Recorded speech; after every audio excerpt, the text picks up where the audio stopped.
ব্যাপারে আবেদন করছি খুলনা অধিদপ্তরে। ইনশাল্লাহ 15 দিন কিংবা 1 সপ্তাহ 15 দিনের ভিতরে ইনশাল্লাহ আমরা রেজাল্ট পাবো।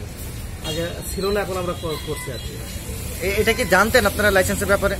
না, এভাবে জানতাম না, এখন হয়তো জানতেছি যে গ্যাস কত থাকলে লাইসেন্স করা লাগবে। এই জন্য আমরা চেষ্টা চালাইছি, ইনশাল্লাহ 1 সপ্তাহ 15 দিনের ভিতরে আমরা পাবো। এলপি গ্যাস যেটি দাহ্য পদার্থ, এরকম যেগুলি যে দাহ্য পদার্থ রয়েছে সেগুলি আমরা জানি যে সবগুলোই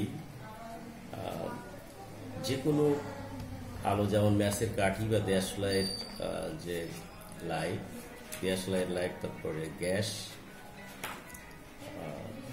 এগুলির সংস্পর্শে আসলে এটা এক্সপ্লোশন হয়, অর্থাৎ দ্রুত গতিতে এটি ছড়াইয়ে যায়, যেটি পানি বা অন্য ফায়ার সার্ভিসের লোকজনও যদি এটাকে নিয়ন্ত্রণ করতে চায় তাহলে এই আগুনটা অন্তত নিয়ন্ত্রণ করা কোনোভাবেই সম্ভব নয়।